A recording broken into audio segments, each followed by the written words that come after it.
Good everybody, it's your boy Vusi Wealthsmith from Wealthsmith FX Live. So without any waste of time, we're just gonna get straight to the charts. Counter trade 245. Simply follow the social media pages that are provided on this channel, and then just send me a DM, more especially on Telegram and Instagram. That's why I normally respond fast.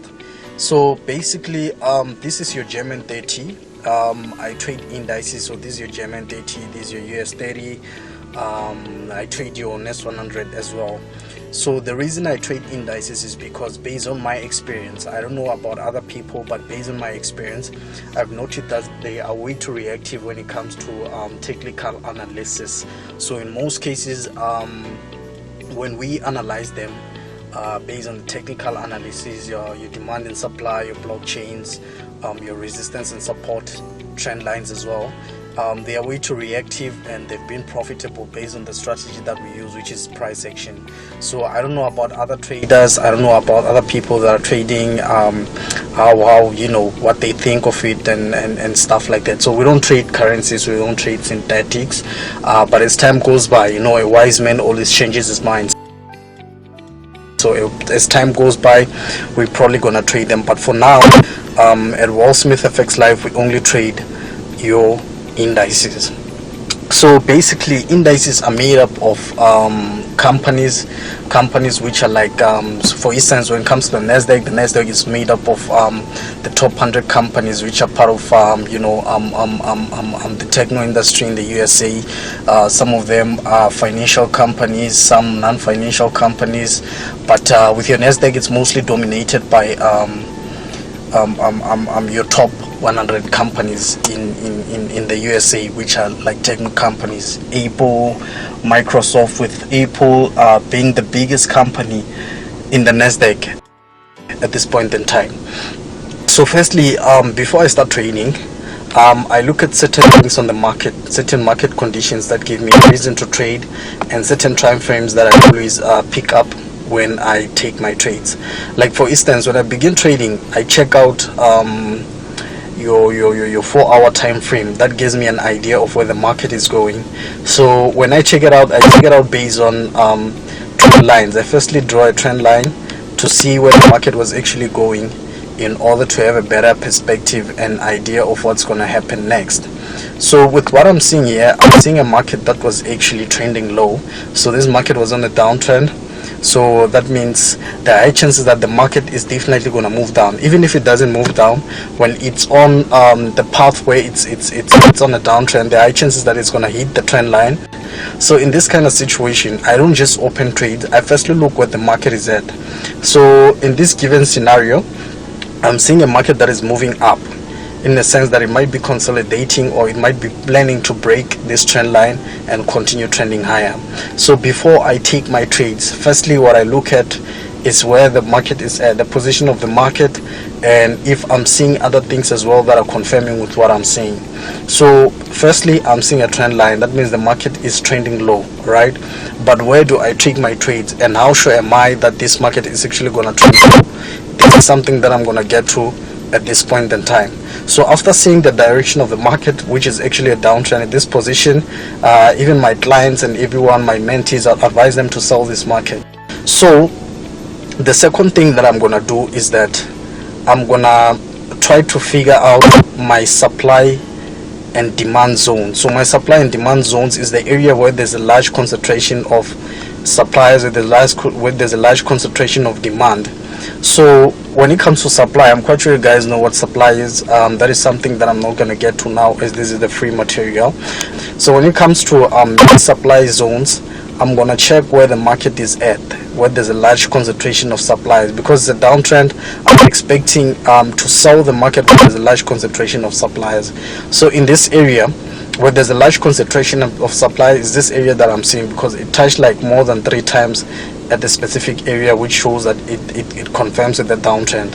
So the first touch was here, the second touch was here, the third one was here, the fourth one, the fifth one, sixth one, seventh one. So I'm quite sure you guys are observing. You can see how the market is reacting when it gets to this area. The market is reacting in such a sense whereby when it got to this area, just like here, the market actually sold. Same thing, it got to this area, it sold, it got to this area, it was actually battling until it went up, broke this area, and then meet another supply zone at this area. That's when it started selling again. At this point in time, I'm seeing a much stronger sell. But remember, your 4-hour time frame is what gives you like the whole entire market direction. It gives you the idea of where the market is going to go to. But if you are looking for entries, the second thing that you need to do is to shift to smaller time frames, because if you're having a small account, it's way too risky for you to open trades at this point in time, because your account might definitely blow before it even takes the direction. But at this point in time, I'm seeing a market that might sell. But in my analysis, I think there's a high chance that this market might go up a bit, and then in order to ensure that it touches this zone, and then that's where it's gonna sell. Because when you've been observing properly, I'm quite sure you guys can see that there's also a level of supply. The level of supply is not a specific zone where I can say that when you reach this area, the market is definitely gonna sell. You can basically say that this is ultimately the zone of supply, but it's an area. So at this point in time, I'm seeing an area of supply at this place. So that means I'm actually looking forward to sell this market. I'm not looking forward to buy this market at this point in time. So in order to see what's going to happen next, you have to shift to smaller time frames so you can get your targets, your exit and entry points. So another thing that I'm seeing, remember when you're analyzing, you have to combine many things at once in order to confirm what could be happening in this market. So another thing that I'm seeing in this area is a market that is trending up. I'm seeing an upward trend. So this upward trend look a bit exhausted, because if you can see what's happening here, the market has been moving up, and it's not the nature of the market to just move out without actually consolidating and going back down. So I'm actually looking up for the market to actually get to this area, and then it sells up until it reaches this area, because this is also a triangle as well. As you guys can see, I'm seeing a triangle as well in this area. So I'm looking forward for the market to actually sell a bit, get to this area, and then start selling again. And it only makes sense because this area is a market, is an area of demand. So this is an area which the market broke out and it didn't actually really retest this area. So there are chances that the market is going to go down, retest this area, and then shoot up high just like that. So at this point in time, I'm actually looking forward to sell.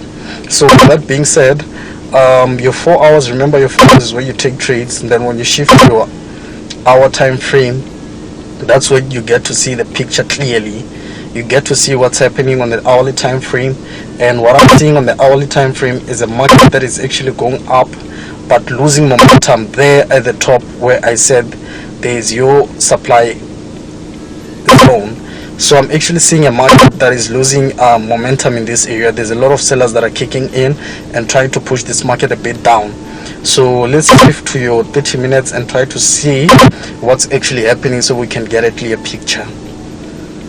So when you look at 30 minutes, guys, this is what's happening. As you guys can see, the market has closed here. This candlestick, the right candlestick, has closed here to show that the market could be ready to go down. So at this point in time, I'm actually looking at the market that is exhausted, at the market that wants to go down before it kicks in and start buying. So in this point in time, if you're watching this, this was recorded on the 14th of May. If you're watching this and you're on YouTube, you just watched it way too early, I'll advise you to sell the market. And remember, on the video that is coming next, I'm gonna be explaining and showing you guys, together with the proof of what we thought of the market and what actually really happened. And anyways, if you're interested in getting lessons, you're interested in mentorship, check out the information that is provided on the details of this video in order to get my social media pages and join me for mentorship and free signals. So make sure to subscribe to the YouTube channel for content that is still coming more. Remember, this is free content that I'm providing, but for the full package, your mentorship, you have to make sure that you join my Telegram channel. You have to make sure that you follow me on social media so I can provide you with those packages. Wealthsmith, I'm out.